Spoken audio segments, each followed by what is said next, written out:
Bonjour Président. Bonjour. Merci de bien accepter de répondre à nos questions.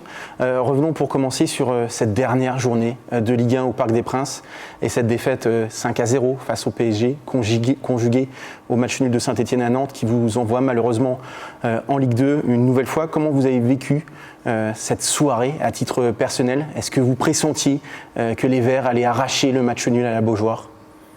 Non, on ne peut pas pressentir. Je pense qu'on savait que ce serait très difficile pour nous d'obtenir un résultat au Paris Saint-Germain dans cette ambiance de fête. Donc nous étions dès lors tributaires du résultat que Nantes allait faire contre Saint-Etienne. Bon, malheureusement, c'est un match nul qui nous condamne.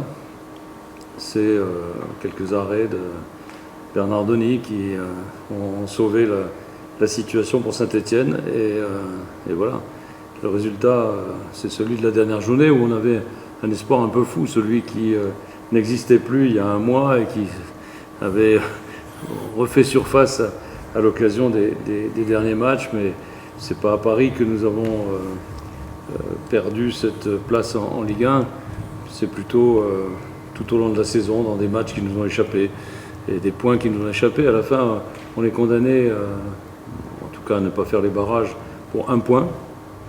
Et ce point, on peut égrener toutes les occasions perdues de la saison, depuis le premier match contre Lille où nous perdons 2 points à la dernière minute, le match de Paris Saint-Germain à Metz où nous perdons 1 point à la dernière minute, le match à Angers où nous perdons aussi 1 point à la dernière minute, et puis plus récemment, Montpellier.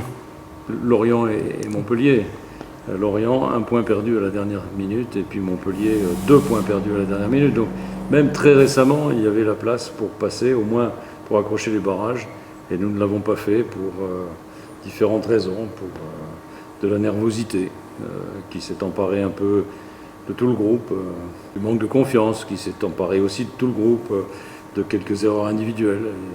Et c'est ce qui a donné le verdict final, c'est-à-dire notre descente en Ligue 2. Qu'est-ce qui prédomine quand même actuellement? Est-ce que c'est la frustration justement de ne pas avoir accroché les barrages pour un tout petit point?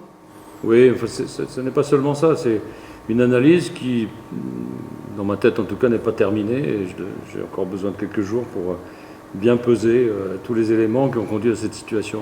On peut dire que c'est une saison cauchemar. Une saison cauchemar dans laquelle tout est allé de travers, alors que nous avions mis en place les ingrédients pour rester en Ligue 1. Ça faisait 3 ans que nous étions. N'oublions pas que dans les 6 dernières saisons, on en a passé 5 en Ligue 1. Donc c'est quand même pas si mal. Mais c'est vraiment un regret, une frustration, une déception de retourner en Ligue 2, alors que nous pensions avoir fait tout ce qu'il fallait. Au niveau du coach et du staff, avec un coach qui, je crois, a 18 années d'expérience en Ligue 1 et n'est jamais descendu. Entouré d'un staff compétent, un recrutement et une constitution d'effectifs qui nous paraissait être satisfaisante et nous mettre à l'abri. Mais tout s'est enchaîné dans le mauvais sens, à commencer par le retour tardif de certains éléments qui pensaient avoir des propositions et qui ne les ont pas eues, qui sont revenus donc tardivement dans le groupe et qui ont mis du temps à retrouver la concentration, la motivation après cette déception de ne pas avoir été sollicité pendant l'intersaison de l'année dernière. On peut penser à Farid Boulaya ou Fabien Santonze notamment. Je pense que on n'est pas loin de la vérité. Effectivement, eux d'eux dont il faut parler, mais aussi des arrivées tardives de joueurs que nous voulions recruter et qui ont mis du temps à être convaincus. Bon, il y a eu Depréville qui est arrivé très tardivement, alors que nous étions en contact avec lui depuis presque 2 mois, mais qui 2 mois perdus dans des discussions très très longues sur des contrats, parce que ce sont des joueurs qui ont côtoyé des clubs de très haut niveau et avec des contrats qui ne sont pas à la portée d'un club comme le FC Metz et qui ont mis du temps à atterrir par rapport à leur situation personnelle et à la situation des clubs qui pouvaient s'intéresser à eux. Jemerson qui est arrivé aussi très tardivement. Donc des joueurs sur lesquels on comptait et qui étaient des joueurs clés de la saison précédente comme Farid Boulaya, Fabien Santonge, et qui sont revenus tardivement dans le sujet, dans le projet, dans la concentration suffisante, puis des joueurs qu'on recrutait et qui sont arrivés aussi tardivement. Après, c'est un enchaînement de choses. Bon, des matchs qui nous échappent à la dernière minute, et je pense qu'il y a au moins 8 points qui nous ont échappé dans la dernière minute, des temps supplémentaires, quoi, des temps additionnels. On est d'accord là-dessus. Et puis aussi des blessures, ce que j'allais dire. Répétition, des blessures traumatiques, hein, des fractures, comme fracture de la clavicule de Endoram, suivie d'une fracture du métatarse, fracture de la pommette de Amadou, enfin, etc. Je crois qu'il y a eu 6 ou 7 fractures dans la saison. Et puis, des joueurs qui aussi ont disparu de la circulation pour des raisons un peu difficiles à cerner. Des joueurs importants dans la saison précédente, ou dans la saison précédente encore, comme Ibrahim Niane ou Openget, qui ont disparu de la circulation. Voilà. Et puis les blessures musculaires qui nous ont handicapés dans la fin de la saison, comme Fabien Santonge, qui était un élément important et qui n'est plus apparu dans l'équipe depuis le mois de janvier, qui est apparu une fois puis qui était blessé immédiatement. Bon voilà, des blessures musculaires. Il y a plein de raisons donc à cette descente, Président, ça c'est une évidence. Mais en tant que Président, amoureux du foot... aussi des cartons. Les cartons, il y a des faits de match. Je suis d'accord avec vous, mais en tant que spécialiste du foot, amoureux du foot, vous ne pouvez pas être satisfait de cette saison, d'une manière générale, avec simplement 3 victoires à domicile à Saint-Symphorien. Et puis, sans conséquence de tout ce qu'on vient de dire. Bien sûr. Et puis peut-être aussi au niveau du jeu. C'est vrai qu'à Saint-Symphorien, on n'a peut-être pas toujours vu du beau spectacle. Oui, mais encore une fois, conséquence de tout ça, l'équipe n'a jamais été stabilisée. Compte tenu de ses arrivées tardives, de ses méformes, de ces disparitions de certains joueurs, des blessures musculaires, des cartons qui nous ont handicapés.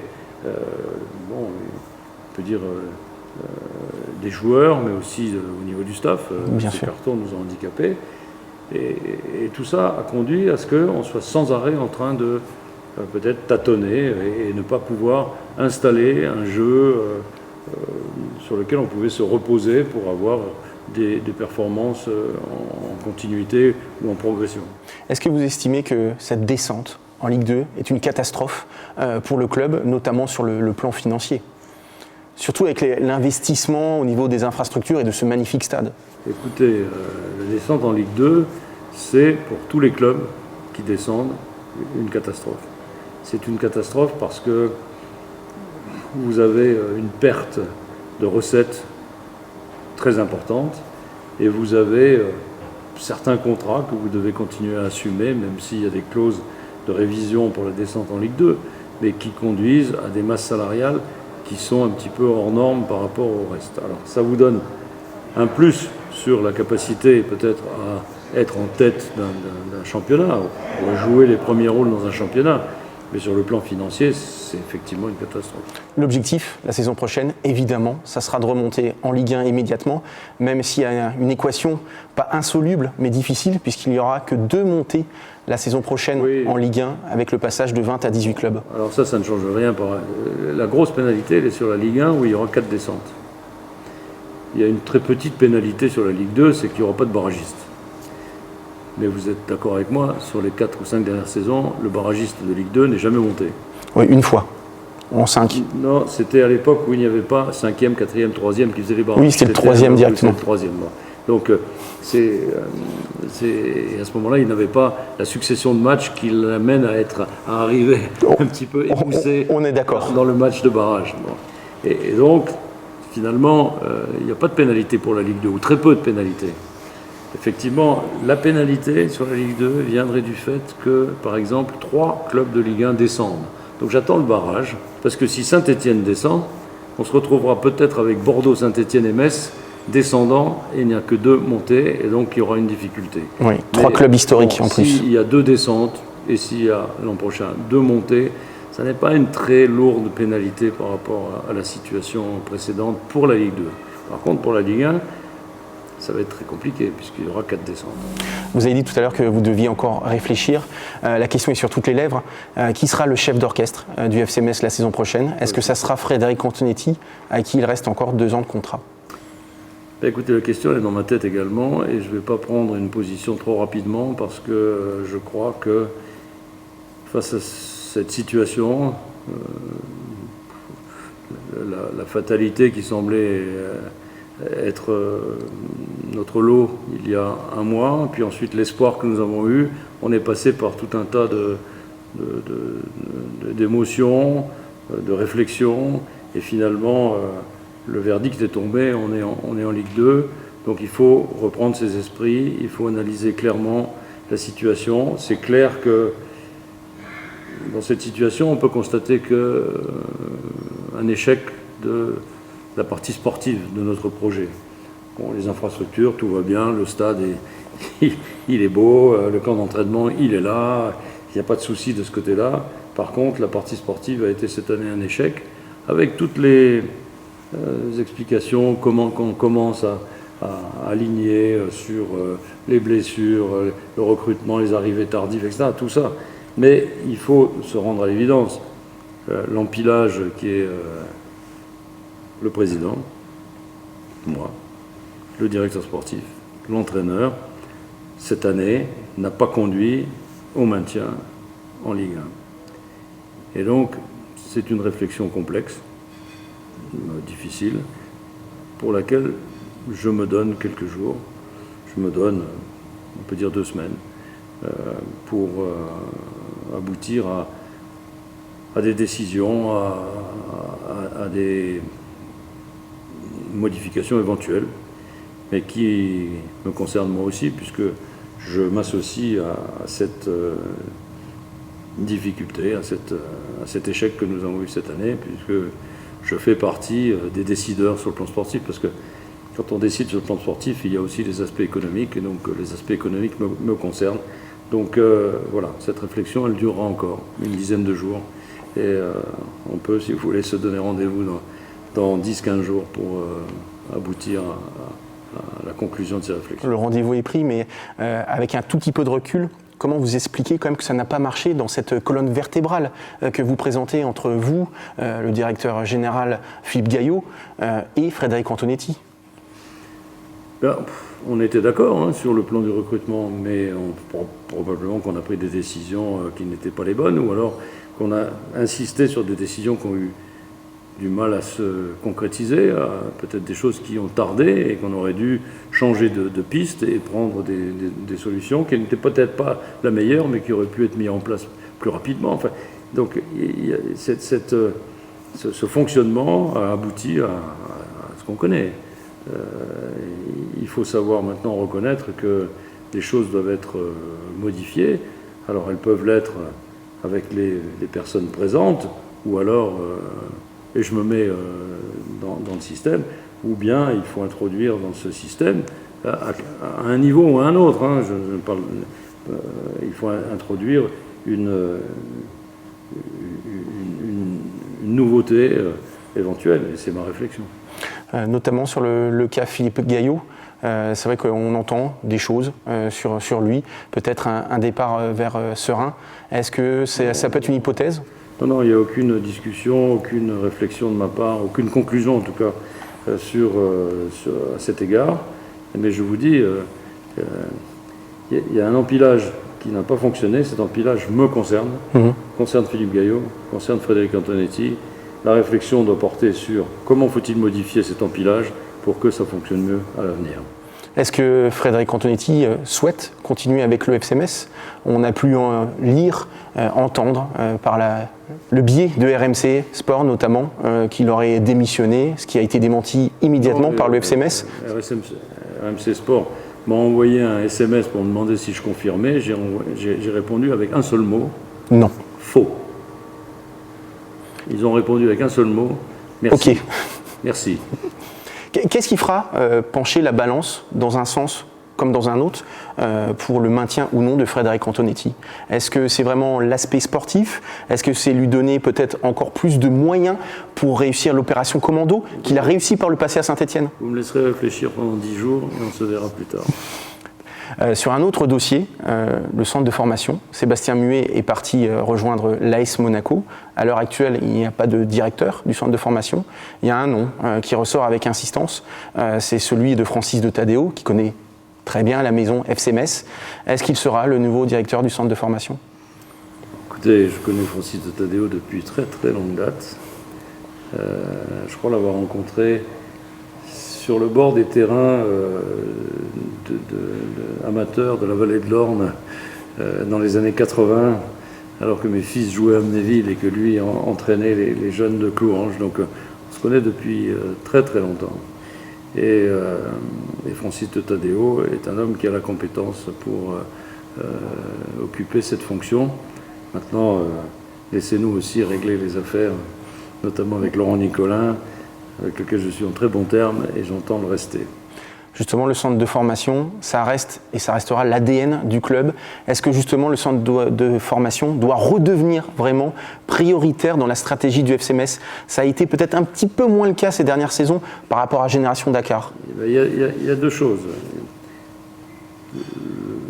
Oui, l'ADN du club, c'est la formation. Ça l'a toujours été et on a encore amplifié cette dimension-là en donnant des moyens supplémentaires à Dakar, en accueillant le RFC Serein dans la famille du FC Metz avec son centre de formation, son académie Jules Bocandé. Et donc, la formation des joueurs est quelque chose de fondamental.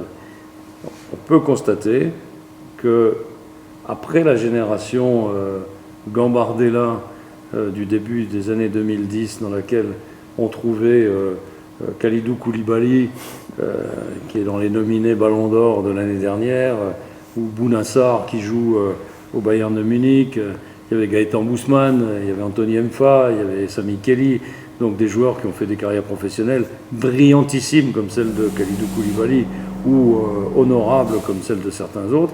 Mais depuis, on a sorti très peu de joueurs du centre de formation de Metz, donc on peut dire que la qualité de la formation s'est dégradée si on sort. Alors, ça peut être la qualité du recrutement, ça peut être la qualité du travail, peu importe. On a aujourd'hui un outil avec Frescati qui est au meilleur niveau. Il faut que tous les éléments, depuis la formation jusqu'à le recrutement, jusqu'à la formation finale, soient au niveau pour qu'on puisse alimenter l'équipe professionnelle avec des joueurs de très haut niveau. Ça n'a pas vraiment toujours été le cas, mais on sent pointer aujourd'hui des joueurs comme Lenny Lacroix, comme William Michel-Brancy. On voit pointer des joueurs, on a des jeunes gardiens qui sont très Guillaume Ditch. Gros, Guillaume Ditch, et on a Serein aussi pour les mettre en valeur. Et donc on sent qu'on est prêt d'aboutir à nouveau un flux de joueurs formés par le FC Metz.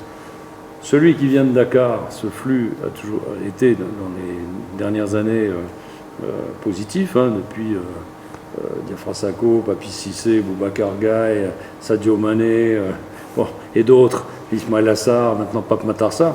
Et donc, il faut que celui de Metz soit aussi un flux régulier et de haut niveau. Les joueurs que vous avez cités, que ce soit Lenny Lacroix, Michael Brancis, on peut citer aussi le petit Mbeng. Est-ce que ces joueurs doivent composer l'ossature de l'équipe de la saison prochaine, amenée à disputer la montée pour la Ligue 1? En tout cas, ils doivent être dans le groupe professionnel. On ne peut pas être certain que des garçons de 18 ans, aussi jeunes que William Michel-Brancy, puissent être capables d'aligner 38 matchs, mais ils doivent être parmi le noyau, dans le noyau des joueurs sur lesquels on compte. Ils sont aussi très identitaires puisqu'ils ont été formés au club et donc ça fait partie des priorités que moi je donne à la direction sportive et à l'entraîneur. C'est de de mettre en valeur ces joueurs formés au club. Dernière question, avant-dernière question, on parle de l'identité du club. Il y a Greg Proman qui fait des merveilles, que ce soit avec l'équipe réserve, en Belgique cette saison. Est-ce que vous savez d'ores et déjà ce qu'il fera la saison prochaine? Est-ce que vous comptez sur lui au FC Metz ou à Seraing? Écoutez, Greg Proman, j'ai beaucoup d'affection pour Greg. C'est un joueur du club, c'est pas un Messin, mais il est arrivé à Metz très très jeune. Il a franchi toutes les étapes, le centre de formation, l'équipe première. Et puis je n'oublie pas qu'il est revenu avec nous pour l'année en nationale où il a été le capitaine, qui a guidé cette équipe pour remonter en Ligue 2. Il est aujourd'hui en Belgique. Il faut savoir que son ambition, c'est de passer le diplôme d'entraîneur professionnel de football, et que son ambition, c'est de coacher un club professionnel. Et il se trouve qu'en France, les promotions sont extrêmement réduites, que c'est extrêmement difficile, que quand on a plusieurs candidats venant d'un même club, il y en a toujours un seul qui est pris, parfois zéro, mais un seul. Donc il y a 2 ans, on avait 3 candidats, il y en a un seul, il y a 0 qui ont été pris. L'an dernier, on a mis 1, donc il a été pris. Mais on peut aussi faire son diplôme d'entraîneur en Belgique. Et donc si Greg Proman est en Belgique, c'est parce qu'il s'est inscrit pour faire son diplôme d'entraîneur en Belgique. Et donc je pense que c'est en Belgique qu'il doit rester pour les 2 prochaines saisons et qu'il doit à la fois continuer à coacher l'équipe U23, mais peut-être se rapprocher un peu plus du groupe professionnel et aider, en même temps qu'il apprend son métier, dans le groupe professionnel. Ce sera d'autant plus facile que l'entraîneur de Seraing l'année prochaine, ce sera José Jeunechamp, et que José Jeunechamp, c'était l'adjoint d'Albert Cartier quand on était en national et quand Greg Proman était capitaine. Donc les choses se mettent en ordre, je pense, pour l'intérêt aussi de Greg.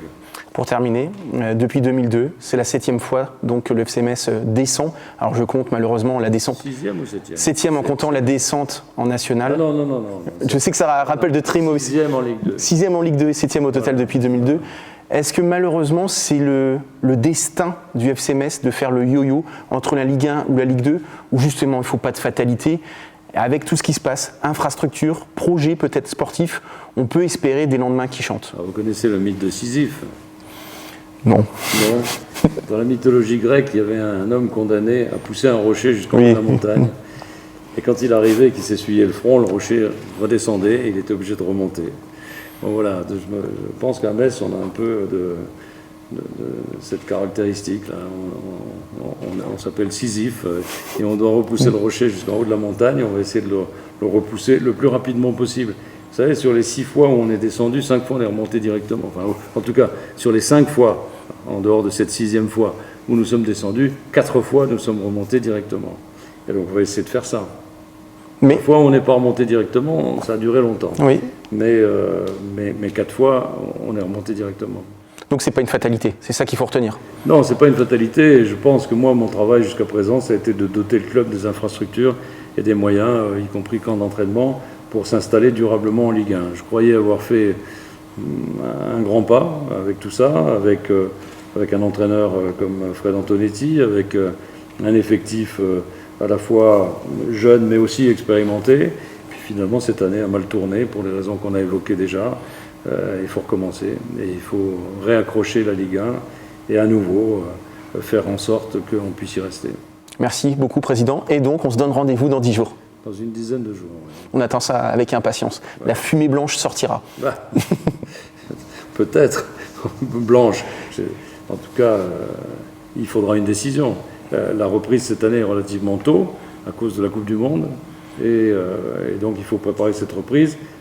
La préparer suppose qu'on va prendre une décision sur le staff, la direction sportive, et aussi sur le recrutement. Il faut qu'on avance à cet égard, et il faut le faire en ayant toutes les composantes de la partie sportive du club qui soient en place et qui travaillent ensemble. Puisqu'on rappelle, la première journée de Ligue 2, ça sera le 30-31 juillet, normalement, donc une reprise de l'entraînement mi-juin, théoriquement. Oui, dernière semaine de juin, enfin, vers le 25 juin, entre le 20 et le 25 juin. Merci beaucoup, en tout cas, Président. Voilà. Merci. Merci.